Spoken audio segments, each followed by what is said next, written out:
Okay, so as Ron has said, my name's David Edlington. I'm the Director of the Defence News Bureau. So we thought it might be instructive today to tell you a little bit about what we do and how we manage content, which has rich public affairs benefits for the organisation, and how we produce it and how we get it out to the media. So what I thought would be interesting to begin with, because we do deal with the news product, is to actually show you an example of it.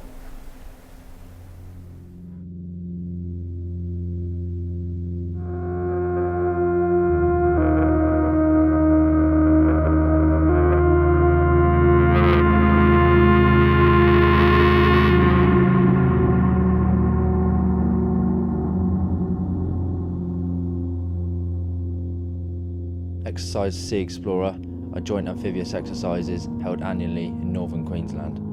It combines many different defence specialties together on HMS Canberra and Chills to create an agile amphibious task force, capable of putting boots on the ground anywhere in the world.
Right, show of hands now. Who wants to join the Australian Defence Force?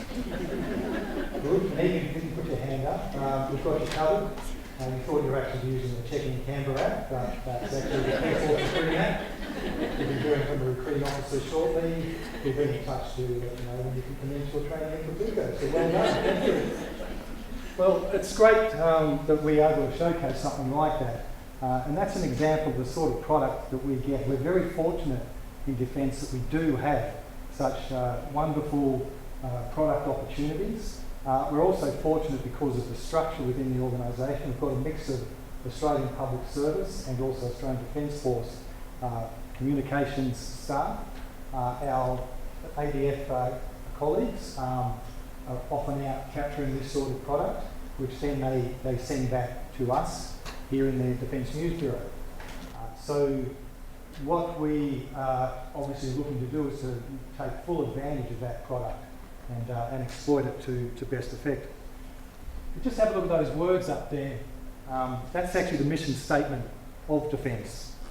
So to defend Australia and its national interests in order to advance Australia's security and prosperity. So that is a mission statement that myself and other communications practitioners are very conscious of. And we do strive to communicate that message in what we produce. So let's delve a little bit more into the purpose of the Defence News Bureau. So you can see the first dot point actually encapsulates our reason for being, and that's to tell the defence story in a clear, consistent and compelling way. Now, defence often finds itself in the news, not always for good reasons, but the reality is that we do have a wonderful story to tell. Just like your agencies, I'm sure there are many, many wonderful stories that are there to be told.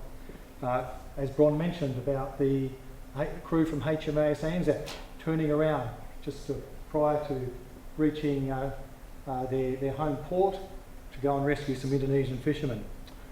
Air Force twins serving together. The former refugee now in the Army who assisted New South Wales residents on Operation Flood Assist. Those operations that we've had, bushfire assist, COVID assist, flood assist, the capability that we have. I won't rattle it all off. Ron touched upon some of it, and I'm sure you've read about some of it or seen something of it in the media, but there are all these wonderful capabilities, and so we take great effort to make sure we're showcasing those stories. So it's about the capabilities, it's about the people. So we produce, process and publish content that does promote Defence's capabilities, people and importantly values. We also shape positive public and media perceptions, so that's what we endeavour to do. That can be a counter-narrative when there is that negative commentary out in the media, sometimes justifiably so, sometimes ill-informed, but as I said, it doesn't detract from the fact that there are many, many people doing wonderful things. We can see there as well that we want to be able to coordinate this content that comes in. We're like a sponge. All of this material comes into us, and it's got to be made sense of. It's got to be registered, it's got to be processed, it's got to go through a clearance process, it's got to go through an editing process, quality assurance, and then proceeding to publication. And we also want to align with Defence's public affairs and communications objectives. So we are part of the branch that Bond heads up, Media and Communication branch. It's got other elements, including a media team, so we're working closely with our media team to understand what they're doing. Some of our content could end up as a media release. Some of the potential media releases end up as news content. So it's a symbiotic relationship, and we are certainly working hard to make sure that we're all collaborating as best as possible. So when product comes in to our news team, it usually comes into our digital media section. And so the digital media section is a central repository for vision and stills imagery, and that product that comes in will hopefully have what we call a PAG with it, that's Public Affairs Guidance, and that will identify what this product is, it'll identify what the purpose of it is, and it will hopefully give us some direction as to what to do next with it. If not, that's where we apply that lens ourselves, so that we are making sure that this content can be used as best as possible. We sort of have a philosophy which is even one piece of content, we want to look at multiple exploitation channels. That can be within the department. The department has various communication pathways. Our team is actually responsible for the Defence News website. We're responsible for the service newspapers. We have the image gallery, the YouTube site where we put up our web clips, such as the one which you saw recently. We also, with the model within Defence and Communications model, the services and the groups also have communication teams. So the services will have their social media channels, and we look after the departmental social media channels. So we've got all of these different means available to us to make sure we amplify that message so that we get an exponential reach. And that content is also then shared with the media. We also provide it to elements within the organisation, within our branch called Regional Managers for Public Affairs, and they would look at identifying opportunities in the local market to exploit that product. We also know that the media does pick up on a lot of our content. We often get media inquiries that have actually stemmed from some of the material that we've put out there. So as I said, the first part of our news cycle in our team is usually the digital media team.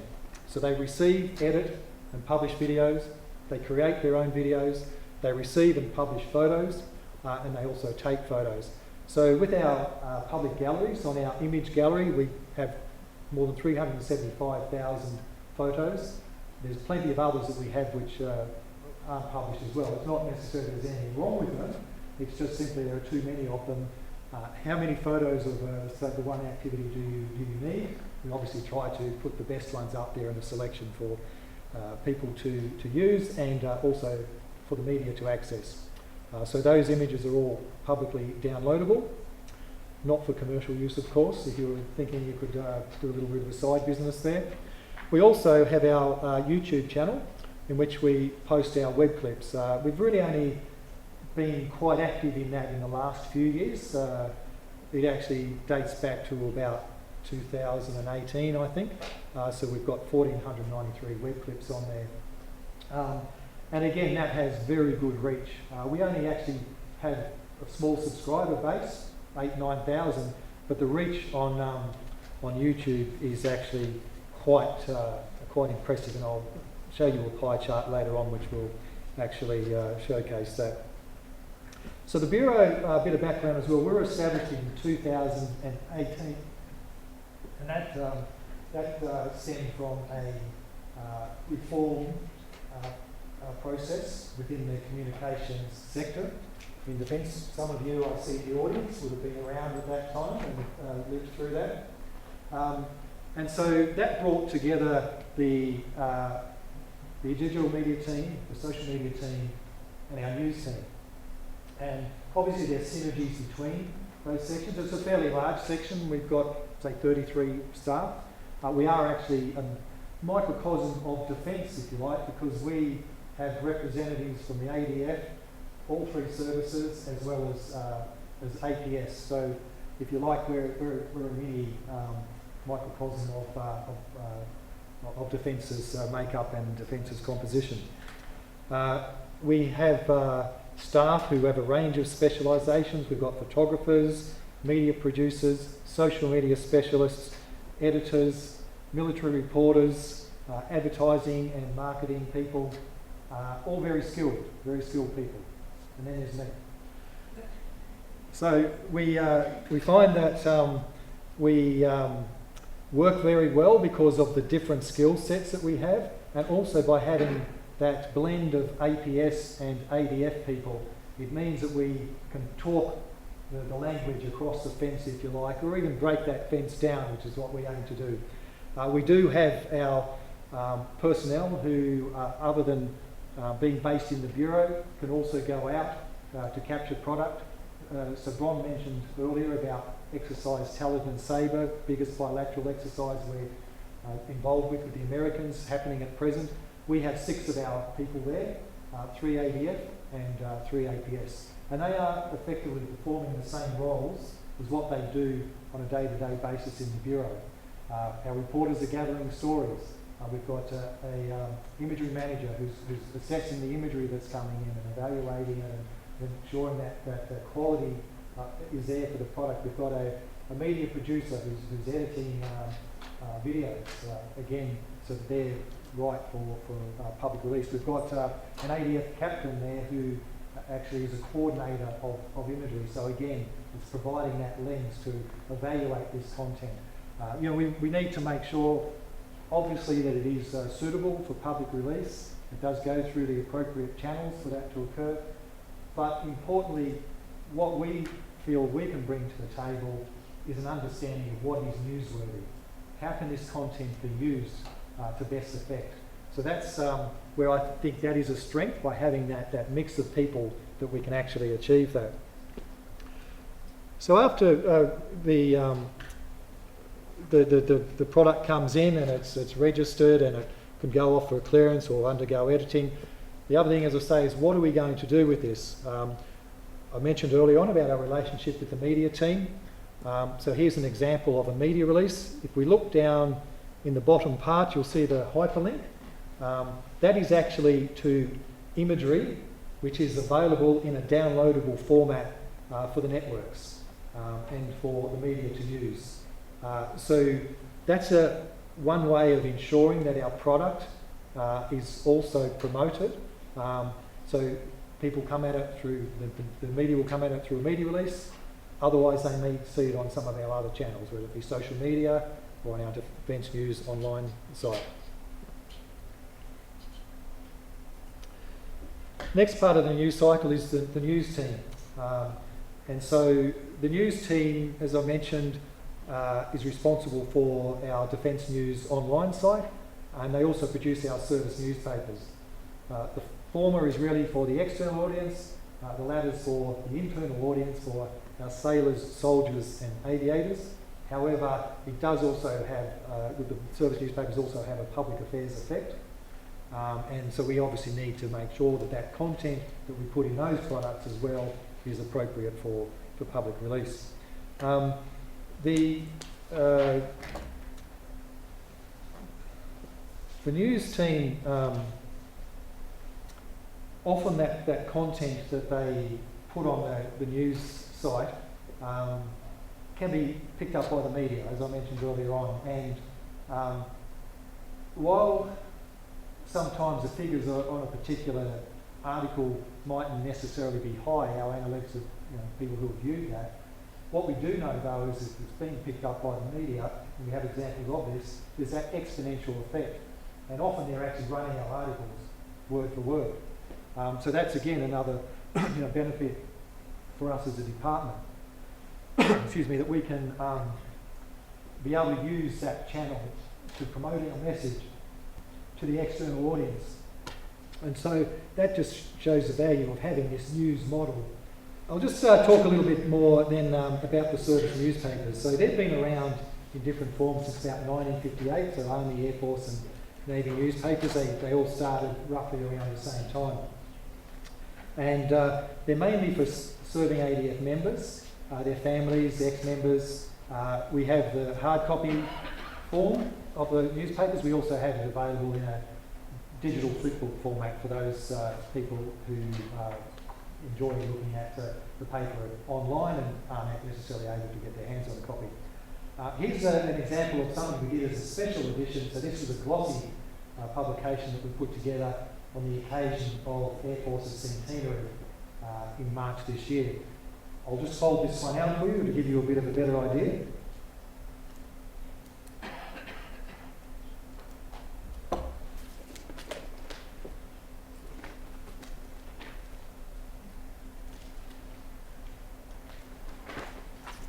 And we also have a special poster, which is at my feet.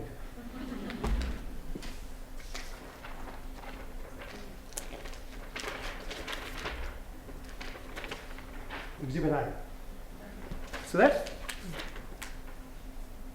this poster was actually an idea that we generated ourselves. We thought it would be a wonderful idea to have every Air Force in-service aircraft represented. Air Force thought it was a great idea, and they embellished it by also bringing in representatives from every trade across Air Force.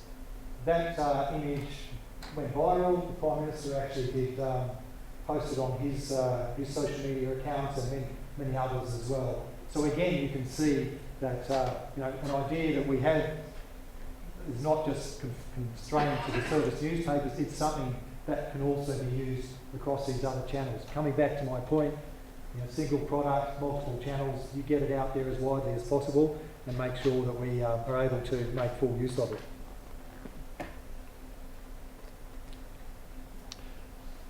There you can see our online news site, and there's a lovely story on the right about 3 Navy officers on their first posting to a warship.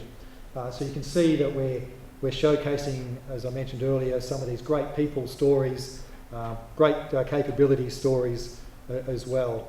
And again, that's just reinforcing that message about Defence's mission statement, about its capabilities, about its values, about its people. Next, in the news cycle, after the product comes to the news team, if there's a story associated with it, they will push it out through our public affairs network, and it obviously lands with our news team, our social team. Our social team is kind of the last, but very, very important port of call in our news cycle process, because what the social media team does is ensure that we are getting the content out as widely as possible through our social media channels. So we have Facebook, Twitter, Instagram, LinkedIn and YouTube. All of the services, as I mentioned earlier, have social channels as well.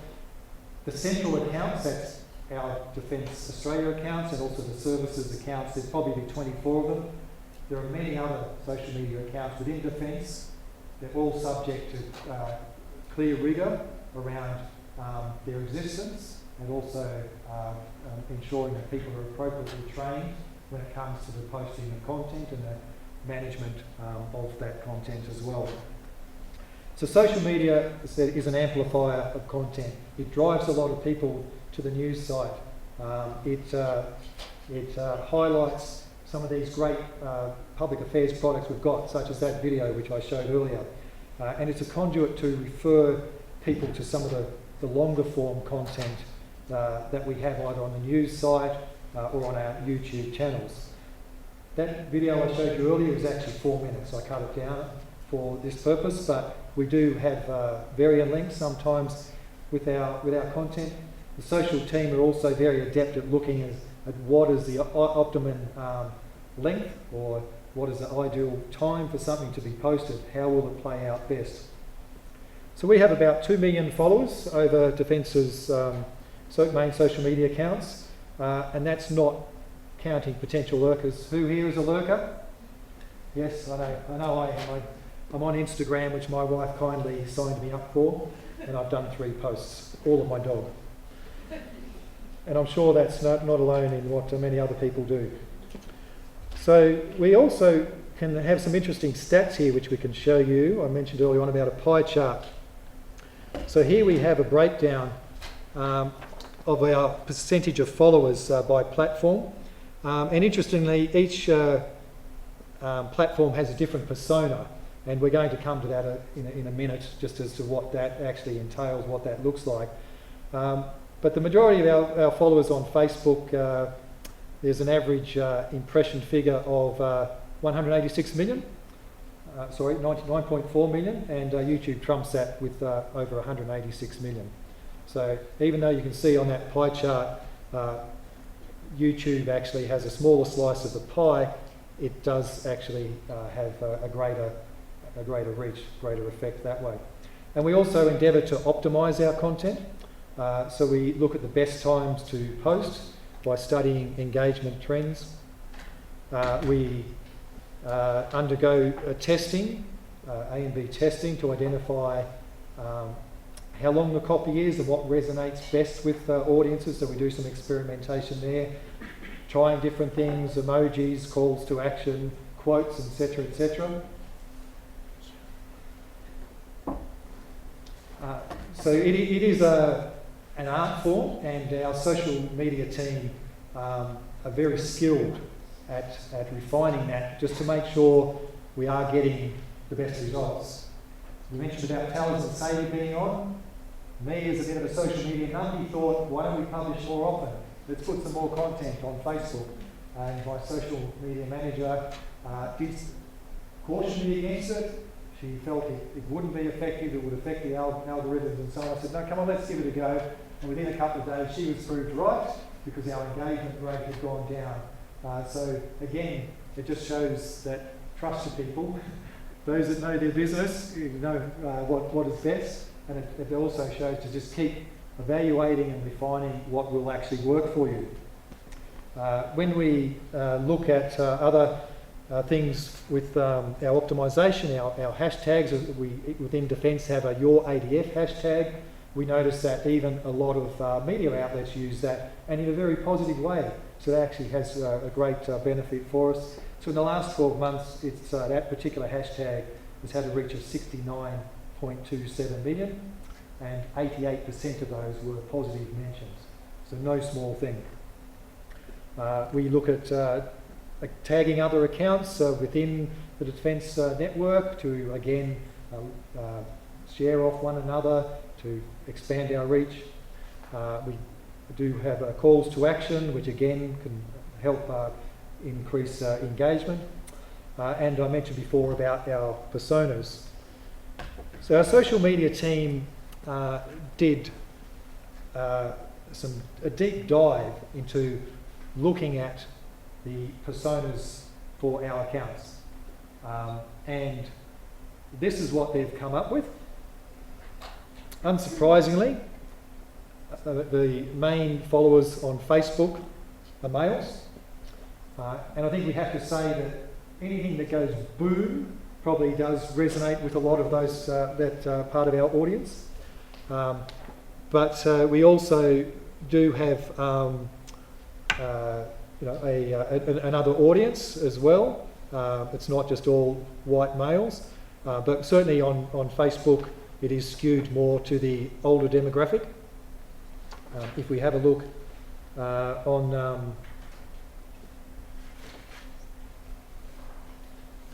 the other channels, we can see that on Instagram, our audience, unsurprisingly, is much younger. They're in their mid-20s, early 30s, and they're very keen on interactive posts, capability stories, personnel stories, and recruitment, which we've already gathered today. You're all interested in that as well.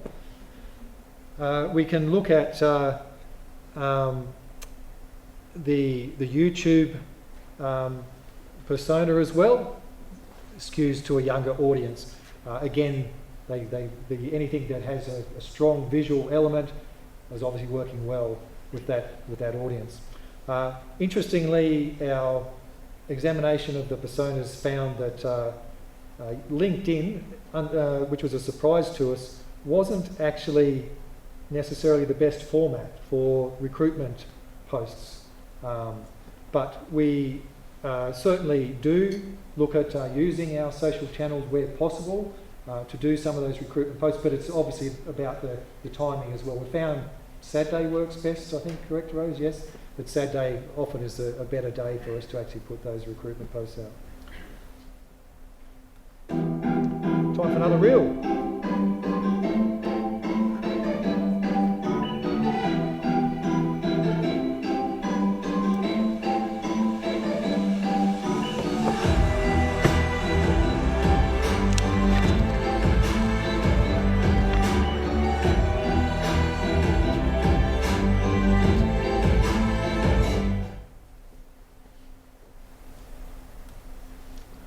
So the good news, I'm informed, for those who have reels, is that as of yesterday, reels can now be 60 seconds long.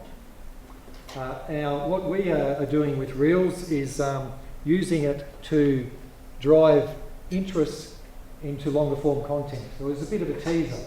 So we have this fantastic video, which is being edited by our digital media team at present, and it's on the infantry fighting vehicles. Defence is currently undergoing a evaluation process of two options for the next iteration of our fighting vehicles. We have some brilliant video, drone vision, there's zooming around the vehicles as they're out undergoing the evaluation trials in our bush. So we'll actually be putting up a teaser to that next Tuesday, and then the longer form video will actually be put up on Wednesday. So you can see again, we're whetting people's appetite, we're driving them then to our other content. We did that just recently with Edlington Sabre. We announced that the Patriot missile, the very first firing of the US missile system, would be on Australian soil. We had a lot of people who came in and viewed the teaser and then viewed the actual longer form content when we put that up as well. So similar to TikTok, we look for our reels to have some catchy music and description so that there's a higher potential for that to be trending. And of course, we find that the reels, while they're short in length, do increase brand awareness and that they have large engagement opportunities. I'm just going to finish with one more video. To be part of a rescue operation like this is really rewarding. The predominant reason behind that, I think, is that in the Navy we do a lot of training, a lot of exercises and a lot of preparation to be ready to do our job. And a search and rescue or a medivac is one of those opportunities where you have a really direct and measurable impact on someone else's life. Nice note to finish on, I think, because it is true that much of the work of the men and women of the ADF does have a positive impact on people's lives, and I actually feel that it is a source of privilege to be able to be part of that team which helps share their stories. Thank you.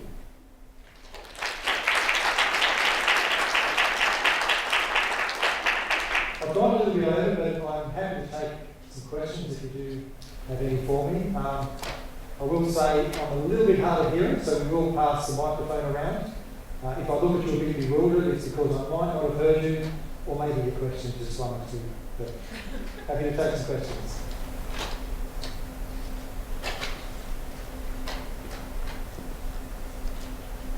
Hi David, thanks for that. My name's Anna Malone from UNC. Just wondering how your team sort of differentiates or delineates the comms role that you do from the comms teams in, say, maybe or Air Thanks for the question. It's a good question because we do have that model within defence, as we mentioned, that they do have their own teams.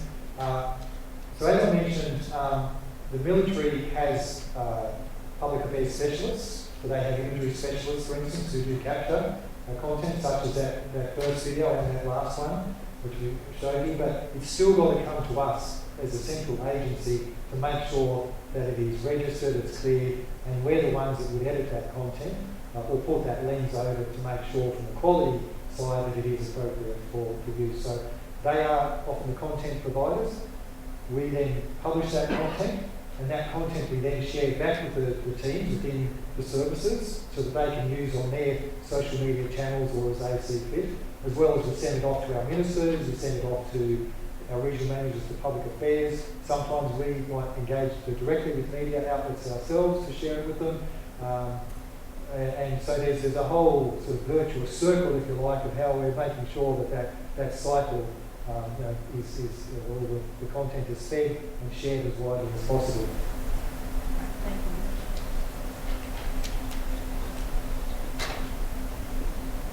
Hi, I'm Laura from ComCAN Australia. Great presentation. It's nice to see sort of the back end of some of these ads and things that I know we see quite frequently throughout media and things like that. But my question was, sort of picking up on what Ron mentioned earlier, just on terms of 8 ministers in the past maybe 8 months. How has that affected your ability to continue to put out content in a way that you guys see fit versus what maybe a minister's office might prefer to see, or where their risk appetite lies for those sort of things? As I mentioned, I'm a big there. I might just have to take that on notice. Sorry, you're asking me. I'm just asking how the change in ministers has affected your ability to put out content. Okay, sorry, thank you. Yes, good to know. Very good question. Ministers can have a bearing, as I'm sure you all know, on the communications approach. We find that this particular minister, with Minister Dutton, he's not as active on social media, for example, as his predecessor was, and that sort of also applies in Minister G's case, as a Minister for Defence Personnel. Again, his predecessor was a lot more active, very keen as well for our content. What we actually do is we produce a list every morning. So this is what's coming in the last 24 hours. We share that with our ministers as well as all of our communications teams first thing in the morning so that they can see what's come into our team, what we're processing, what we're dealing with, and that gives them an opportunity as well to put their hand up and indicate if they're interested. Our role also as a central team is actually to provide and facilitate imagery support for the ministers, so we would put that as a priority. If a minister were attending an event, we would make sure we are capturing that. Obviously, apolitical content. So, for instance, Minister Dutton did appear at Talisman Sabre, and we were able to capture product of him at that and provide it to him for his use. Individual ministers can have individual tastes, and we all understand that, just as we all have individual bosses who might have individual tastes as well. We adapt to that environment, but suffice to say that we're obviously there to provide that service to the minister of the day in an apolitical fashion.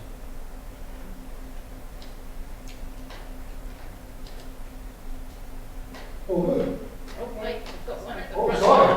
Sorry, question, how big is your team? Yeah, we're about 33 people. So that's, Richard said, ADF and APS. Might seem a big number when you're actually considering the functions that we're dealing with across all of those different things. Some of my team managers will say they don't have enough staff because we are dealing with a high volume of product. And it's not just what comes into us, but what we're also generating ourselves. Sorry.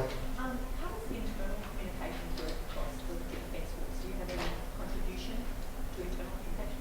Yeah, so that question was how does the internal communications work in defence and how do we contribute to that? So in terms of the internal communications, it's not our main focus, but it is part of it. We are there to support our defence senior leadership. So if there were a requirement for us to capture a video for internal use, we will do that, or to write some content. So we are actually working on some stories at present with the Chief of the Defence Force, which will make it into the service newspapers. I said really the service newspapers, the primary focus is on the internal audience, but they do have an external effect. But yes, we are there. Within the comms family, there are there is some internal focus on different things, and that could be working on documents like our communication strategy and other communications elements related to initiatives across the defence transformation strategy come to mind as well as a big one that we've got a team working on internal communications around that. I think we might leave it at that. Thank you very much. I do appreciate your attentiveness there. Now we're